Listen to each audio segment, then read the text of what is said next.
Привет всем! Сегодня 29 июня 2025 года. И сегодня вас ждут самые свежие, интригующие новости и события, неожиданные заявления Германии. Мы обсудим то, что сейчас происходит в Европе и Германии. Обязательно поэтому досмотрите до конца, вас ждет нечто действительно удивительное. Не забудьте также подписаться на канал, чтобы не пропустить новые выпуски. И делитесь этим видео с друзьями. Ну а теперь к самым горячим новостям. Начнем с Германии. На партийном съезде в Берлине СПД официально попрощался со своим старым канцлером Олафом Шольцем. Несмотря на то, что он уходит, Шольц пообещал социал-демократам остаться рядом и помогать в новом качестве. «Я хочу быть тем бывшим канцлером, которого СПД всегда рады видеть», сказал он, намекая на то, что его отношения с партией будут совсем не такими, как это было у его предшественника Герхарда Шредера. И Шольц постарался вселить в делегатов надежду и уверенность, что СПД может вернуться к своим корням. Он призвал партию заново сконцентрироваться на теме уважения и социальной справедливости. Общество должно не только для бизнесменов, но и для рабочих, для тех, кто ухаживает за больными, и для пенсионеров, говорит он. И также он напомнил о важности и поддержке тех, кто живет и работает и говорит по-немецки, независимо от их происхождения. В международной политике экс-канцлер жестко высказался по поводу конфликтов в Украине и говорит, что Россия хочет большего, чем уже взяла, но не добьется успеха с помощью силы, говорит Шольц. И Шольц подчеркнул, что после начала конфликтов Бундесвер усиливается, а сотрудничество в НАТО выходит на новый уровень. Он также заявил, что состоятельные граждане должны участвовать в финансировании обороны и раскритиковал идеи о снижении налогов для богатых. «Это странная арифметика», – пошутил он. Эскин уходит, Бербель-Бас приходит. Вместе с Шольцем партию покинула и Сааски Эскин, это бывший сопредседатель СПД. В своей речи она поблагодарила за 6 непростых лет в руководстве и напомнила: «Партия уже добивалась успехов, когда была единой, и сейчас нужно снова сплотиться», — говорит она. Несмотря на критику и отсутствие министерского поста, Эскин все-таки получила аплодисменты и ушла с достоинством. На ее место в партийном руководстве пришла Бербель Бас, министр труда, который получил 95% голосов и стал настоящим фаворитом этого съезда.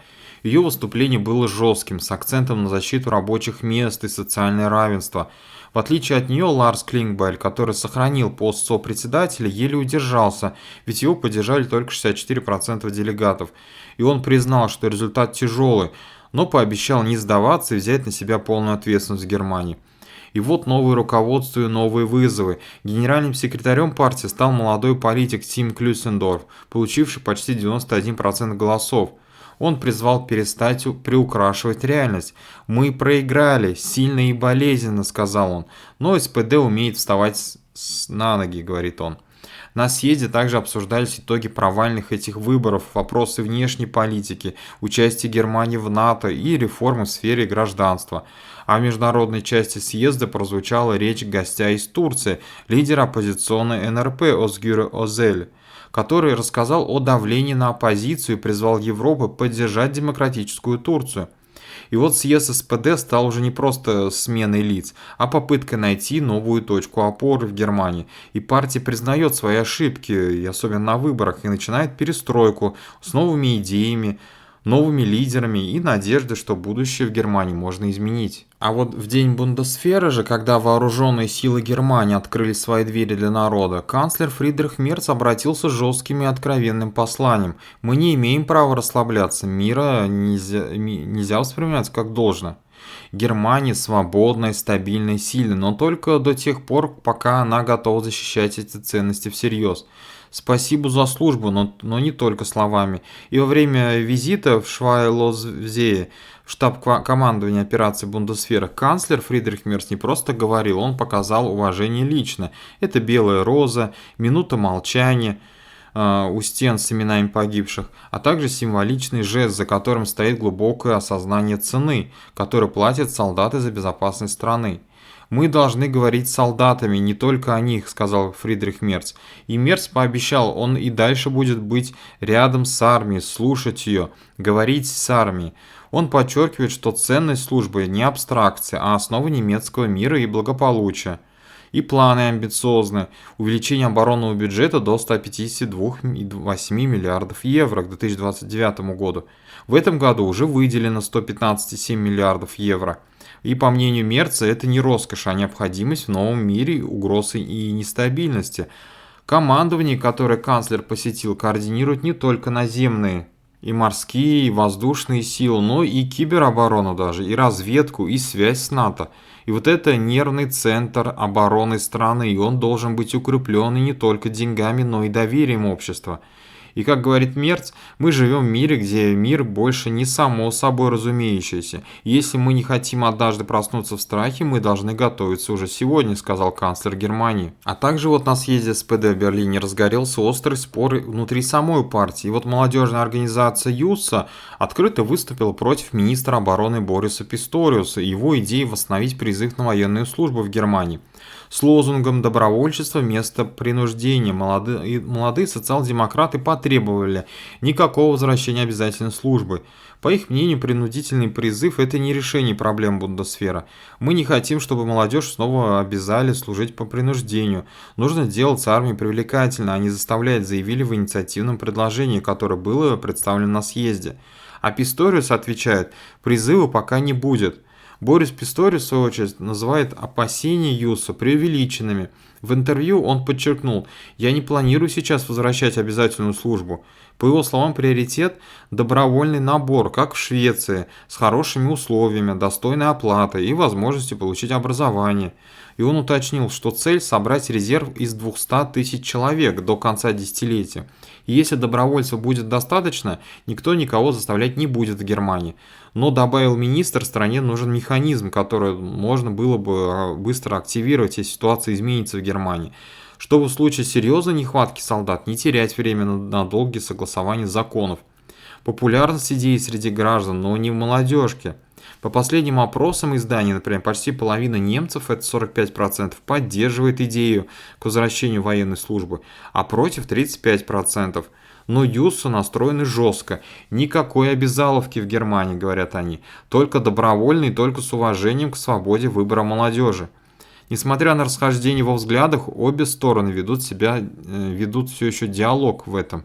По последним данным, возможно достижение даже компромисса, ведь обязательная служба в Германии не будет вводиться до тех пор, пока полностью не исчерпаны все добровольные меры. И Писториус спокоен. Такие споры – это часть нормального партийного диалога. Именно так работает демократия в Германии. А для СПД вот этот конфликт стал частью уже более широкой дискуссии о будущем партии, армии и месте молодежи в современном государстве. И одновременно с этим, как видите, АФД Мекленбург-Передней Померании говорят: мы идем за абсолютной властью. В округе Людвигслуфт-Пархим на съезде партии АФД в Демене прозвучал громкий сигнал: ультраправые не собираются довольствоваться вторыми ролями. Лейф Эрик Холм, один из лидеров регионального отделения, заявил с трибуны, не скрывая амбиций: мы хотим стать не просто сильнейшей силой, мы хотим абсолютного большинства. Если другие боятся брать власть, мы возьмем все сами, говорят они. Холмс с гордостью сообщил, что численность партии вдвое выросла за 2 года, с 1100 до 2200 членов, но рост это тоже еще не все, ведь партия АФД переходит к реформе своей структуры. Теперь провинциальные съезды станут закрытыми уже, вместо всех членов только будут делегаты. Вместо дилетантов время и дилетантов тоже заканчивается, звучит сквозь заявление партийцев. Они хотят быть профессиональной силой, способной не просто критиковать, а управлять регионом в одиночку. И вот что по поводу программ. АФД осталась верна себе, ведь принятая резолюция, речь идет о зонах страха и насилия на улицах. Лекарства, по мнению партии, это жесткий контроль Германии, массовая депортация даже в Сирию и Афганистан, усиление полиции и тотальное видеонаблюдение. Однако за фасадом решительности это внутренние трещины. Когда возник, например, вопрос, кто вообще будет назначать генерального секретаря, вспыхнул спор. Холм настаивал на монополии председателя, но натолкнулся на сопротивление со стороны влиятельных партийцев, в том числе депутатов Бундестага Зайферта и Комнинга. И Холм проиграл голосование, и это может стоить ему не только контроля, но и места в партийной иерархии. Кто станет лицом АФД на выборах в 2026 году, тоже пока не ясно. Энрико Шульт уже выразил готовность, но от комментариев теперь уже уклоняется. Холм тоже стал осторожен. Партия ждет новой схватки в ноябре на съезде в Демене.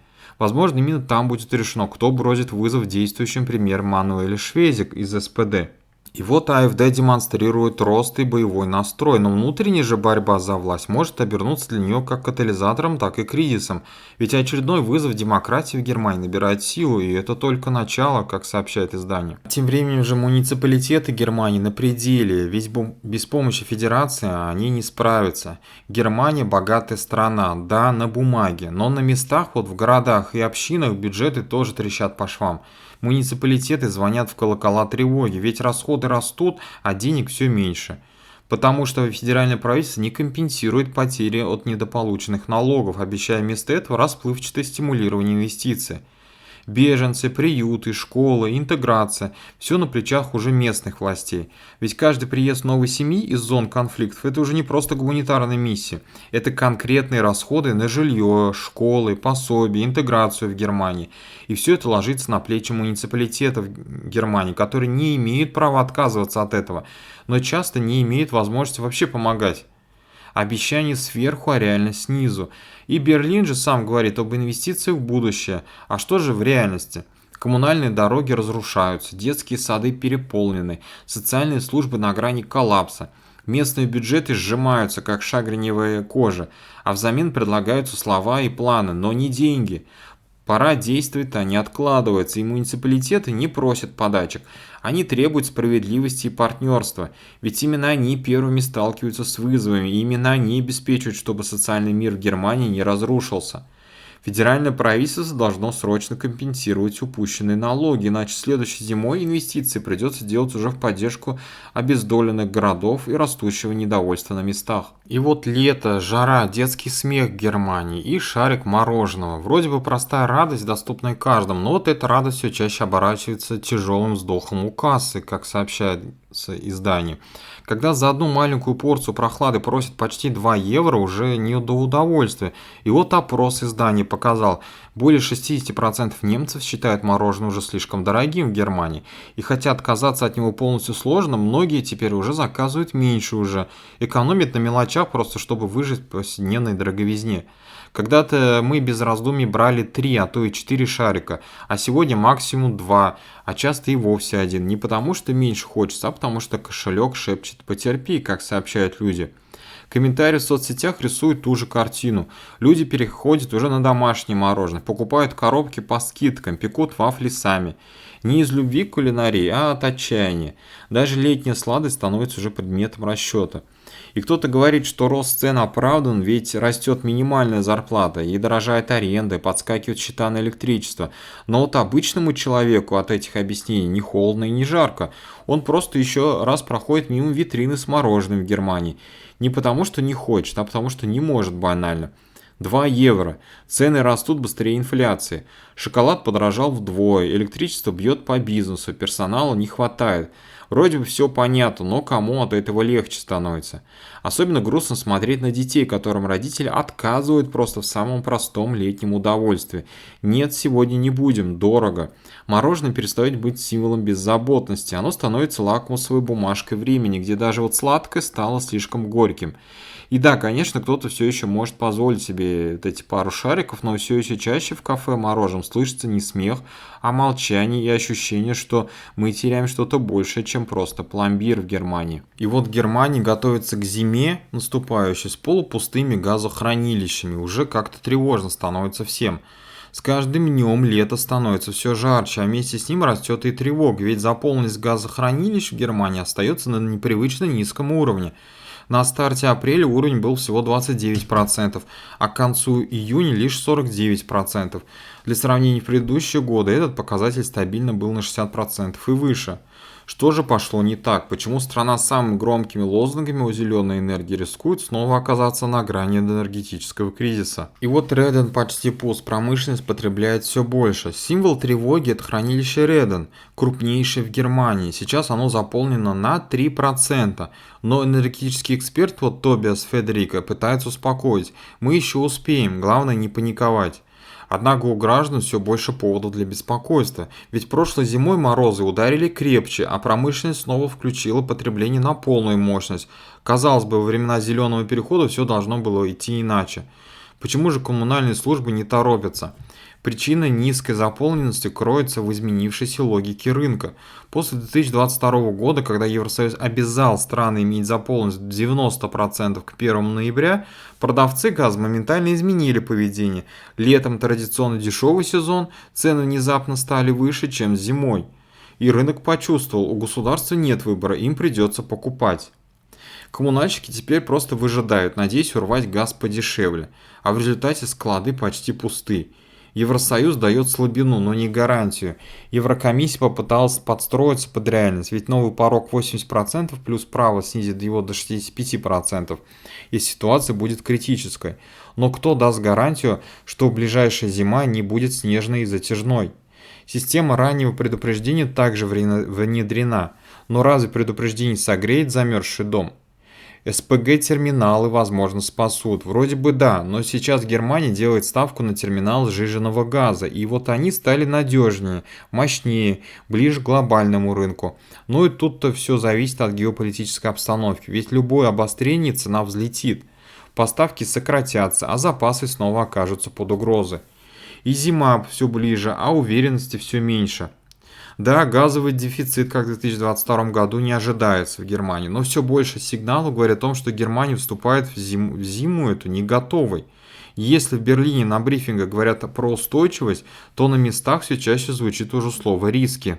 А тем временем, как видите, шторм в Берлине вырвал деревья с корнем. Леса Тегель и Шпандау закрыты, и опасность сохраняется. После разрушительного шторма, прошедшего над Берлином и Бранденбургом 26 июня, я об этом рассказывал уже. Подписывайтесь на канал, каждая ваша подписка важна. Вот власти объявили о полной блокировке лесов Тегель и Шпандау. По словам представителей лесничества, вход туда опасен для жизни. Порывы ветра были настолько сильны, что из 1000 деревьев просто выкорчеваны, а целые участки леса завалены сломанными стволами и ветками. Картина леса полностью изменилась, говорит лесничий Петер Харбауэр. Опасность не прошла даже для специалистов. Даже сотрудники лесного хозяйства пока не могут свободно попасть в глубину леса. Там слишком опасно. В кронах все еще висят треснувшие ветви, которые могут упасть в любой момент. Поэтому все лесные тропы и подходы к зонам отдыха и купания озера Тегель закрыты минимум на несколько недель. Первые расчистки начались еще вечером в день шторма, но по оценке специалистов работы займут несколько недель. Особое внимание уделяется участкам около дорог и жилых районов. Работы идут осторожно, распиливать упавшие деревья с перекрученными стволами и скрытым напряжением там крайне опасно. Лес страдает также от климата. Причина столь масштабного ущерба не столько сам шторм, но и ослабленное состояние самих деревьев. Из-за засух, жары и болезней, вызванных грибками и насекомыми, корневая система и кроны многих деревьев просто оказались там ослабленными. Когда крона усыхает, это значит, что и корни уже не справляются, объясняет Харбауэр. Пострадали памятники, инфраструктура. Сильные повреждения нанесены не только лесам, но и памятникам. Например, в мемориале Заксенхаузене полностью сорвало крышу с бывшей прачечной узников. Ущерб оценивается минимум 100 тысяч евро. В парках Потсдама также пришлось закрыть часть территории. В Новом Саду и в парке Сан-Суси на людей упала крона дерева. Сначала появилась информация о гибели женщины, но позже она была опровергнута. И вот во многих районах Берлина, особенно в Хайлингензе, Лихтерфельде и Фалькензе, деревья падали прямо на машины и дороги. Из-за завалов движение пригородных поездов было дважды полностью остановлено. Улицы и платформы наполнились людьми, ожидающими эвакуации информации. Самое высокое и самое старое дерево Берлина также под угрозой. До сих пор не ясно, пережило ли бурю знаменитые деревья в Тегельском лесу. Это бургсторфская лиственница и дуб Толстой Марии, которому более 800 лет. Осмотр этих деревьев пока еще невозможно из-за завалов. И одновременно с этим на одном из перекрестков трамвай на полном ходу сбил 22-летнего велосипедиста. По предварительным данным полиции, молодой человек попытался пересечь дорогу, не дождавшись зеленого света на пешеходном светофоре. В считанные секунды обычная поездка на велосипеде обернулась настоящей трагедией. Вот удар был настолько сильным, что велосипед буквально вошел под трамвай, и пострадавшего с тяжелыми травмами экстренно доставили в ближайшую больницу. Причины происшествия выясняются, но все указывает на то, что речь может идти о нарушении правил стороны велосипедиста. Однако окончательные выводы предстоит сделать следователям, которые уже начали расследование в Германии. Пока известно же немного, но вот и инцидент напоминает: одно мгновение невнимательности, и жизнь может разделиться на до и после. Полиция призывает всех участников дорожного движения быть особенно осторожными, особенно на сложных перекрестках с трамвайным движением. Также вот трагедия на празднике. И в Саксонии перевернулась карета, и 11 человек, как видите, пострадали. Обычный летний вечер в Райнсдорфе, районе Цвикау, внезапно обернулся катастрофой. На одной из загородных дорог перевернулся прогулочный экипаж, запряженный трактором. Внутри были компании мужчин, отдыхавших и, судя по всему, весело проводивших время. Карета с деревянными скамейками, установленными друг напротив друга, не справилась с поворотом на кольцевой развязке с уклоном. 11 человек оказались травмированы, 9 из них даже серьезно. На асфальте остались разбросанные бутылки, сумка-холодильник, ящик пива, безмолвные свидетели внезапно прерванного праздника. На место происшествия прибыли десятки спасателей. Пострадавших доставили в ближайшие больницы, а некоторых увозили на вертолете. Возраст пострадавших пока еще не уточняется, и полиция начала расследование. Причины опрокидывания кареты тоже пока не названы. И вот такие новости на сегодня. Возможно, какие-то из них вам понравились, а какие-то вызвали вопросы. Делитесь своими мыслями в комментариях, будет все это интересно обсудить. И, конечно, не забудьте подписаться на канал, такая ваша поддержка очень важна для меня и в целом цена для данного проекта. Увидимся уже с вами в следующих видео.